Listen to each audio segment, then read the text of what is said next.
Hello everyone, welcome back to the channel.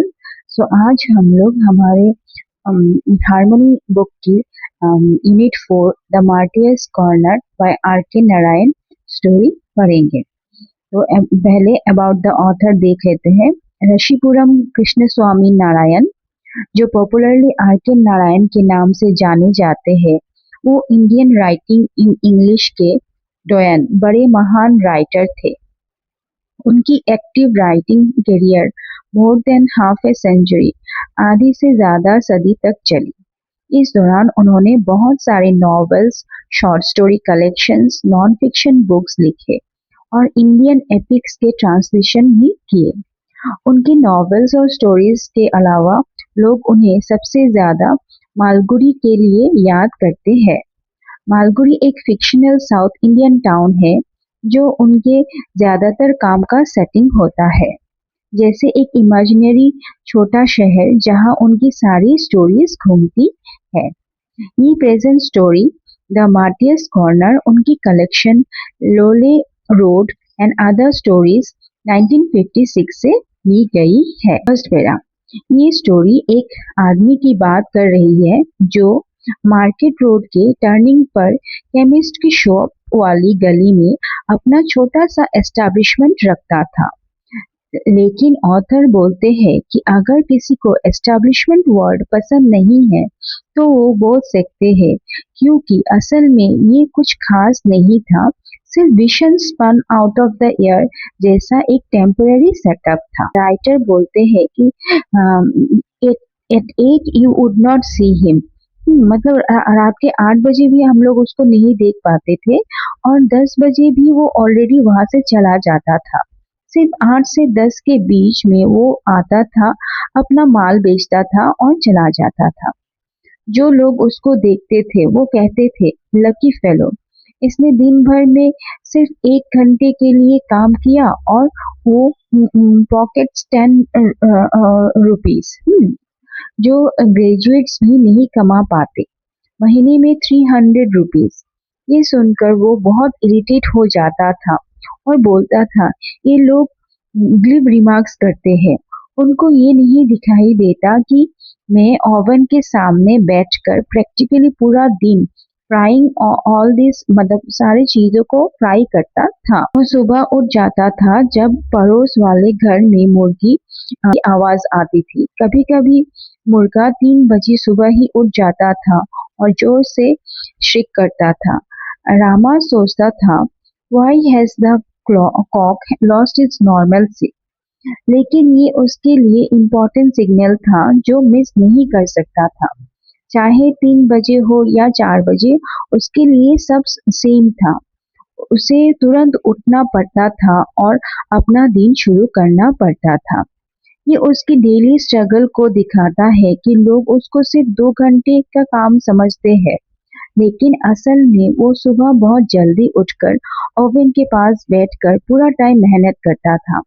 बाहर से easy business लगता है, अंदर से बहुत हार्ड वर्किंग है, फ्राइंग और प्रिपेयरिंग चीजों का। ये पार्ट आर के नारायण की टिपिकल स्टाइल में एक छोटे बिजनेसमैन, पकोड़ा या फ्राइड स्नैक्स बेचने वाले की लाइफ दिखाता है। लोग उसको लकी समझते हैं क्योंकि वो सिर्फ 2 घंटे ही दिखता है, लेकिन असल में उसकी मेहनत सुबह 3-4 बजे से शुरू हो जाती है। ऑथर बहुत सुंदर तरीके से उसकी इरिटेशन और रियल स्ट्रगल को हाईलाइट करते हैं। नेक्स्ट पैरा, शाम को लगभग 8:15 बजे वो अपने सामान के भार के साथ पहुंचता था। उसको देखकर लगता था जैसे उसके 4 हाथ हो, इतना सामान वो साथ लेके आता था। उसका सबसे बड़ा सामान एक बड़ा ट्रे था जो उसने अपने सर पे रखा होता था। उसमें अलग अलग खाने की चीजें होती थी। एक हाथ में स्टूल, दूसरे हाथ में लैंप और एक लैंटर्न जो रोज 4 पैसा केरोसिन खाता था। वो बिजली पर पूरा निर्भर नहीं रहना चाहता था, क्योंकि उसके पास लूज कैश और बहुत सारी छोटी छोटी चीजें होती थी, इसीलिए लैंटर्न हमेशा पास रखता था। जब वो अपना ट्रे सेट करता और छोटे लैंप से उसकी चीजों को रोशन करता, तो एक कंफर्म डायसेप्टिक पेट की बीमारी वाला आदमी भी उसके पास से गुजरते हुए एक नजर जरूर मारता। उसके ट्रे पर बोंडास के ढेर होता, जो बाहर से बड़े और फूले हुए लगते थे, लेकिन मुंह में डालते ही पिघल जाते थे। सफेद, गोल और मुलायम डोसे की जो मुस्लिन के लेयर्स जैसा दिखते थे। इतने पतले चपाती कि आप उनको छोटी उंगली पर 50 उठा सकते थे। Hard boiled duck eggs ivory ball जैसे दिखते थे और स्टोव पर हमेशा कॉफी उबलता रहता था। अलग एल्युमिनियम प्लॉट में चटनी रखता था, जो ऑलमोस्ट हर आइटम के साथ मुफ्त ग्रेटिस मिलता मिलता था। वो हमेशा सिनेमा हॉल से शाम की शो के बाद निकलने वाली क्राउड को पकड़ने के लिए टाइम पर पहुंच जाता था। उसकी जगह पर एक यंग स्क्रेगी लड़का प्रिटेंडर बैठकर बिजनेस करता था जब तक वो नहीं आता। लेकिन उसका असली दोस्त वेंडर इस बात से ज्यादा परेशान नहीं होता था। वो जेनरसली कहता था, जब मैं नहीं होता तो उस पर रात का अपना बिजनेस करने दो। लोग इस बात का सम्मान करते थे और वो प्रिटेंडर प्रिंस अमंग कैटरर्स उस वेंडर के आने से एक मिनट पहले ही हट जाता था। उसके कस्टमर्स उसको बहुत पसंद करते थे। वो एडमिरेशन में कहते थे, क्या कोई दूसरी जगह है जहां आपको 4 पैसे में कॉफी और एक आना में 4 चपाती मिल जाएंगे। लोग उसके ट्रे के आसपास बैठ जाते थे और जो चाहते थे ले लेते थे। हर मिनट 10-12 हाथ उस ट्रे पर होवर करते थे, क्योंकि कस्टमर्स को पूरी फ्रीडम थी चीजों को उठाकर देखने, चेक करने और पसंद आने पर ही लेने की। इतने सारे हाथों के मूव करने के बावजूद वो एग्जैक्टली जानता था कि कौन क्या ले रहा है। उसमें एक एक्स्ट्रा ऑर्डिनरी सेंस था। वो जान लेता था कि कौन सा जुटका ड्राइवर किस टाइम चपाती ले रहा है और उसकी लाइसेंस नंबर भी बता सकता था। वो जानता था कि नर्वस टेंड हाथ किस शू पॉलिश करने वाले लड़के के हैं, और वो ये भी जानता था कि किस पर्टिकुलर आवर पर कौन कस्टमर दिखेगा। ये पैराग्राफ्स एक बहुत पॉपुलर और clever street food vendor, coffee और स्नैक्स बेचने वाले की जिंदगी और उसके बिजनेस को का चित्र दिखाता है, जो मालगुडी टाउन में सिनेमा हॉल के बाहर अपना ठेला लगाता था। आर.के. नारायण की टिपिकल सिंपल और ह्यूमरस राइटिंग स्टाइल है। रामा अपने स्टॉल में आने वाले लोगों को ध्यान से देखता था। सड़क पर जो बूट पॉलिश करने वाला छोटे बच्चे घूमते रहते थे और पॉलिश कह के ग्राहक ढूंढते थे, उनके लिए रामा के दिल में बहुत दया थी। जब कोई अमीर ग्राहक उन बच्चों से थोड़ा पैसे के लिए बहस करता था, तो रामा का मन करता था कि उसे कहे कि बच्चे को थोड़ा ज्यादा पैसे दे दो, उससे कम से कम एक डोसा और चपाती खाने को मिल जाएगा, क्योंकि वह बच्चे पूरा दिन आधा पेट ही रहते थे। उन बच्चों की भूख और उनकी भरी हुई आंखें देखकर रामा को बहुत दुख होता था। उनके फटे पुराने कपड़े भी उसे परेशान करते थे।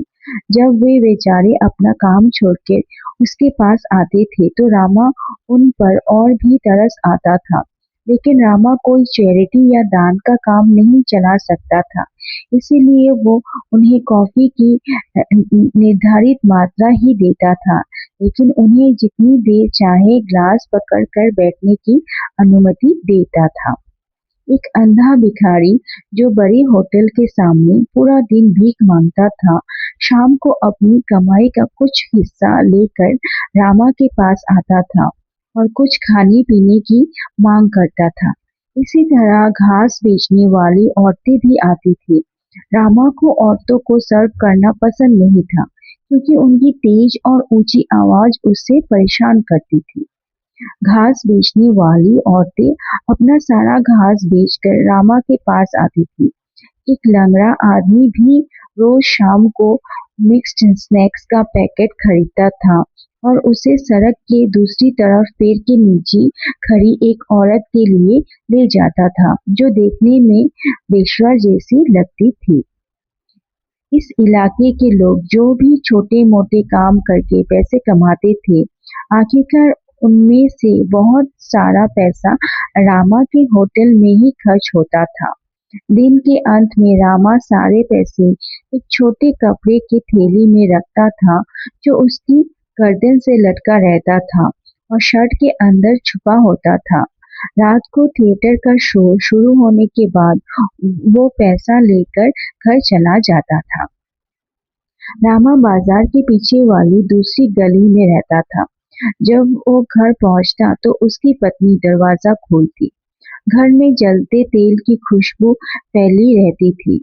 उसकी पत्नी तुरंत उसके हाथ से सामान ले लेती और शर्ट के अंदर से पैसे वाला थैली निकाल कर पैसे गिनने लगती। दोनों पैसे को देखकर बहुत खुश होते और सोचते कि सुबह आए गए 5 रुपए शाम तक और 5 रुपए बढ़ गए। वे इस मुनाफे और पैसे बढ़ने का रहस्य पर चर्चा करते थे। तो इन पैराग्राफों में रामा के दयालु स्वभाव, गरीब लोगों के प्रति उसकी सहानुभूति और उसके छोटे एस्टैब्लिशमेंट या छोटे ठेले के आसपास के लोगों के जीवन की वर्णना की गई है। रामा की पत्नी जो पैसे मतलब इसके बाद वाले दिन इन्वेस्ट करने होते थे वो अलग एक सेपरेट कर देती थी और जो मतलब प्रॉफिट होता था वो उनको अलग एक लिटिल वुडन बॉक्स में रखती थी, जो वो अपने पेरेंट्स के घर से बहुत साल पहले लाई थी।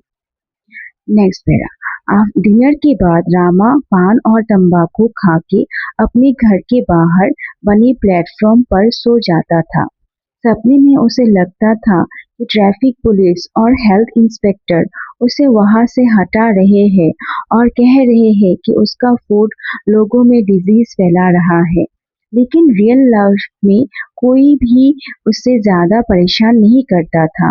रामा कभी-कभी पुलिस कांस्टेबल और हेल्थ डिपार्टमेंट के स्टाफ को फ्री में खाना दे देता था। हेल्थ ऑफिसर उसे वार्निंग देता था कि खाने को ग्लास कवर के अंदर रखो, वरना एक दिन सब कुछ डिस्ट्रॉय कर दूंगा। फिर भी रामा का बिजनेस अच्छा चल रहा था। Next para. हेल्थ ऑफिसर सोचता था कि रामा के कस्टमर उसका फूड खा के कैसे सरवाइव कर लेते हैं। उसके फूड पर डस्ट गिरती थी और पीछे गटर भी था। रामा क्लीनलीनेस और सैनिटेशन के एक्सेप्टेड रूल्स फॉलो नहीं करता था। फिर भी उसके कस्टमर सालों से उसका फूड खा रहे थे और उनकी हेल्थ पर कोई बुरा इफेक्ट नहीं दिख रहा था, बल्कि वे बिल्कुल ठीक-ठाक और हेल्दी लगते थे। रामा की लाइफ बहुत पीसफुल और सेटिस्फैक्टरी थी। उसकी जिंदगी में कोई टेंशन या प्रॉब्लम नहीं थी। उसे लगता था कि उसका बिजनेस इसी तरह हमेशा चलता रहेगा। वो मेहनत करके पैसे कमाता था और किसी को नुकसान भी नहीं पहुंचाता था। उसके फूड से भी बहुत कम लोगों को कोई प्रॉब्लम हुई थी। इसीलिए रामा अपनी लाइफ से पूरी तरह कंटेंट और खुश था। लेकिन इंसान की लाइफ में हमेशा सिक्योरिटी और हैप्पीनेस बनी नहीं रहती। एक रात जब रामा हमेशा की तरह अपनी यूजुअल जगह पर पहुंचा, तो उसने देखा कि वहां एक बैबलिंग क्राउड शोर मचाती हुई भीड़ जमा है। उसने अथॉरिटी के साथ लोगों से रास्ते से हटने को कहा, लेकिन किसी ने उसकी बात नहीं सुनी। तब स्टेशन की एक यंग शॉप बॉय ने उसका हाथ पकड़कर बताया कि शाम से लोग किसी बात को लेकर झगड़ा कर रहे हैं। रामा ने हैरानी से पूछा, ओवर व्हाट, किस बात पर? तब शॉप बॉय ने रामा को बताया कि लोग कह रहे हैं कि सेल्स टैक्स ऑफिस के पास किसी व्यक्ति को चाकू मार दिया गया है। जब वो टैक्स संबंधी नोटिसेस बांट रहा था। शायद ये किसी का पर्सनल झगड़ा था।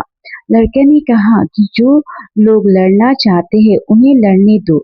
इससे पता चलता है कि वह इस घटना को ज्यादा महत्व नहीं दे रहा था। लड़के की बात सुन के भीड़ में से एक आदमी गुस्से में बोल पड़ा, तुम हमारे बारे में ऐसी बातें करने की हिम्मत कैसे कर सकते हो? इससे भीड़ का गुस्सा और भड़क गया और माहौल तनावपूर्ण हो गया। सब लोग उस आदमी की तरफ गुस्से से देखने लगे। भीड़ में किसी ने कहा, क्या एक आदमी अपनी बात भी नहीं कह सकता? लोगों के बीच मतभेद और बढ़ गया और झगड़ा शुरू हो गया। उस आदमी के पड़ोसी ने उसे एक थप्पड़ मार दिया। रामा अपना सामान लेकर चुपचाप और बेबस होके सब देख रहा था। एक थप्पड़ से ही झगड़ा शुरू हो गया। एक आदमी ने दूसरे को मारा, फिर तीसरे ने किसी और को मारा।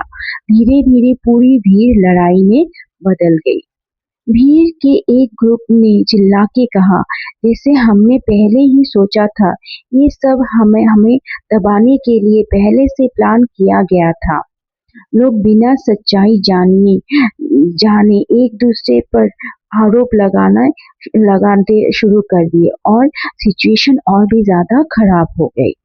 लोग जोर जोर से चिल्लाने लगे और सोडा वाटर की बोतल्स को हथियार की तरह फेंकने लगे। हर व्यक्ति दूसरे व्यक्ति पर हमला कर रहा था। कुछ लोग दुकानों में घुस गए और दुकानों को बंद करने की मांग करने लगे। जब दुकानदारों ने पूछा क्यों, तो उन्हें कोई स्पष्ट जवाब नहीं मिला। भीड़ के लोग बोले, जब इतनी बड़ी घटना हो गई है तो तुम बिजनेस कैसे कर सकते हो?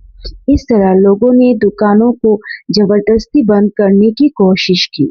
गुस्सा और अफवाहें लोगों पर हावी हो चुकी थी। सभी समाज के नियम अचानक टूट गए। हर व्यक्ति दूसरे व्यक्ति से नाराज था।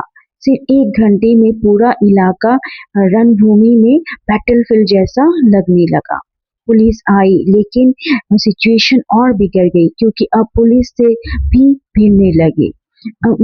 पुलिस को कानून व्यवस्था बनाए रखने, अपनी सुरक्षा करने और घायल लोगों की रक्षा करने का काम एक साथ करना पड़ रहा था।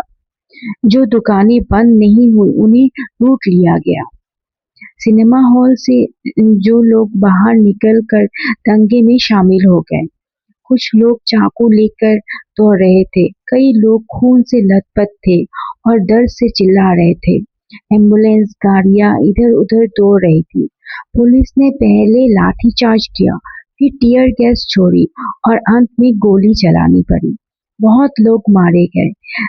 जनता का कहना था कि लगभग 3000 लोग मारे या घायल हुए, लेकिन सरकारी रिपोर्ट में संख्या बहुत कम बताई गई। लगभग 12 बजे रामा अपने छिपने की जगह से निकला और घर चला गया। इन पैराग्राफ में दिखाया गया है कि कैसे एक छोटी सी अफवाह और लोगों का गुस्सा धीरे धीरे एक भयंकर रायट में बदल गया। रामा इस पूरी घटना का बेबस गवाह बना रहा और उसकी शांत जिंदगी अचानक अशांति में बदल गई। रायट के अगले दिन रामा ने अपनी पत्नी से कहा कि वो अपना रोज का स्टॉल नहीं लगाएगा। उसे लगा कि अब वहाँ कोई कस्टमर नहीं आएगा। उसने कहा कि लोग एक दूसरे को मारने पर उतर आए हैं और पता नहीं उन पर कौन सी बुरी शक्ति का असर हो गया है। रामा का अंदाजा सही निकला। मार्केट रोड पर बहुत पुलिस तैनात थी और उसके पुराने कोने पर कड़ी सुरक्षा थी।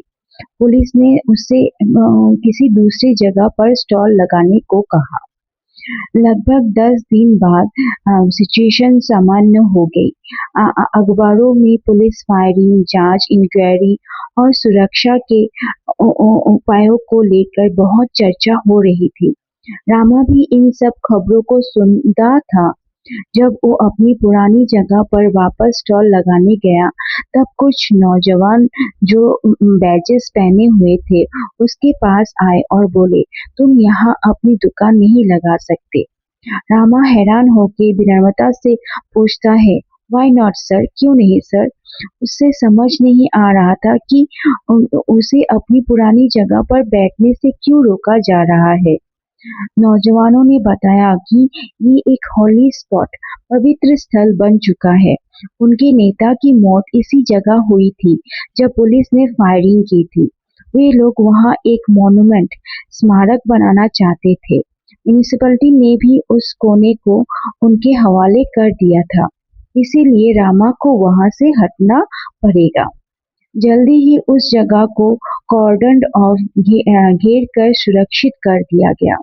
हमेशा वहाँ लोगों की भीड़ लगी रहती थी। डोनेशन बॉक्सेस रखे गए और लोग पैसा देने लगे। रामा समझता था कि पैसा इकट्ठा करने के लिए ये बहुत अच्छी जगह है। कुछ ही समय में इतना पैसा जमा हो गया कि एक मेमोरियल स्टोन, सुंदर फेंसिंग और फ्लावर पॉट्स लगा दिया गया। पूरी जगह को का रूप ही बदल गया। अब वहाँ गंभीर और प्रतिष्ठित लोग आके बातें करते थे। रामा को अपनी दुकान लगभग 200 इयर्स दूर लगानी पड़ी। इससे वो अपने रेगुलर कस्टमर्स की नजरों से दूर हो गया। सिनेमा से निकलने वाली भीड़ उसके पास नहीं आती थी। गुटखा ड्राइवर्स और ट्रैफिक कांस्टेबल जो पहले उसके कस्टमर थे, अब इतनी दूर आना पसंद नहीं करते थे। बूट पॉलिश करने वाले लड़के भी किसी दूसरे व्यक्ति के पास जाने लगे। रामा का बिजनेस धीरे धीरे गिरने लगा। अब रामा बहुत कम क्वांटिटी में स्नैक्स तैयार करता था, लेकिन फिर भी कई बार उसका सामान बिक नहीं पाता था। उसे बचा हुआ खाना वापस घर ले जाना पड़ता था। इससे उसकी इनकम कम हो गई और उसे महसूस हुआ कि उसका पहले वाला सफल बिजनेस अब मुश्किल में पड़ गया है। इन पैराग्राफ्स में दिखाया गया है कि दंगे के बाद रामा की जिंदगी कैसे बदल गई। जिस जगह से उसका बिजनेस चलता था, वो एक मार्टियर मेमोरियल में बदल गया। नई जगह पर जाने से उसने अपने कस्टमर्स खो दिए और उसका बिजनेस धीरे धीरे गिरने लगा। रामा का बिजनेस अब लगभग खत्म होने की कगार पर था। जो स्नैक्स बिक नहीं पाते थे, उन्हें वो घर ले आता था। अपनी पत्नी की सलाह पर वो अगले दिन उन्हीं बचे हुए स्नैक्स को गरम करके फिर से बेचने लगा। लेकिन जिन लोगों ने उन स्नैक्स को खाया, उन्होंने महसूस किया कि उनकी क्वालिटी पहले जैसे नहीं रही। धीरे धीरे ये बात पूरे बाजार में फैल गई कि रामा का खाना अब अच्छा नहीं रहा। एक रात जब रामा के पास पूरे दिन की कमाई में सिर्फ 2 आनाज बचे, तो वो बहुत निराश हो गया। उसने अपनी पत्नी से कहा, मुझे लगता है हमारा बिजनेस अब खत्म हो गया है। अब इसके बारे में सोचने का कोई फायदा नहीं। रामा ने अपने सारे बिजनेस के सामान जैसे पेन्स, ट्रे और लैंप को संभाल कर रख दिया और बिजनेस से रिटायरमेंट लेने का फैसला कर लिया। कुछ समय बाद उसकी सारी सेविंग्स भी खत्म हो गई। तब उसे मजबूरन रेस्टोरेंट कोहिनूर में नौकरी ढूंढनी पड़ी। वहां उसे महीने के सिर्फ 20 रुपए मिलते थे और उसे रोज 8 घंटा टेबल पर वेटर का काम करना पड़ता था। रेस्टोरेंट में लाउडस्पीकर्स और रेडियो का शोर उसे परेशान करता था, लेकिन मजबूरी में वो काम करता रहा।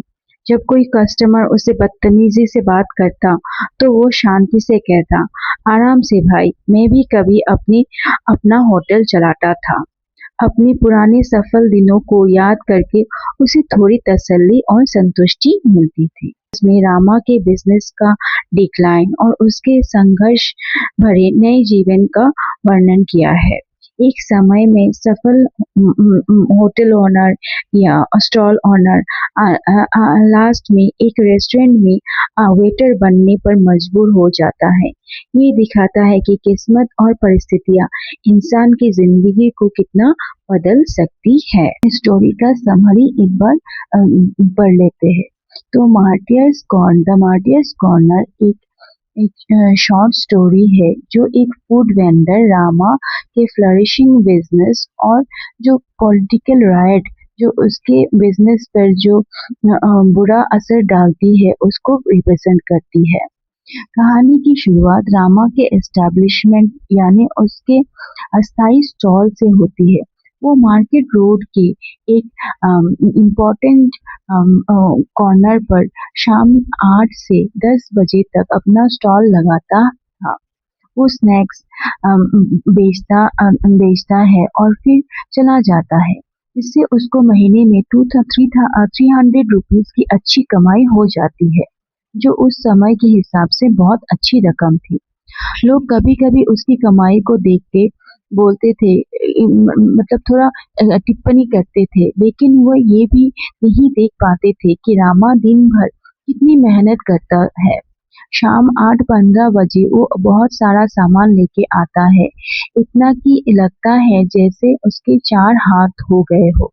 स्टॉल लगाते ही लोग अट्रैक्ट होकर उसके स्टॉल पे आ जाते थे। यानी उसके स्टॉल की जगह को बहुत इम्पोर्टेंट देती है। ये जगह सिनेमा जाने वाले लोगों के रास्ते में पड़ती है और फुटपाथ पर घूमने वाले लोग जैसे जूट पॉलिश करने वाले लड़के, बेगर्स, घास बेचने वाली महिलाएं और गुटखा ड्राइवर के लिए भी आसानी से पहुंचने वाली जगह है।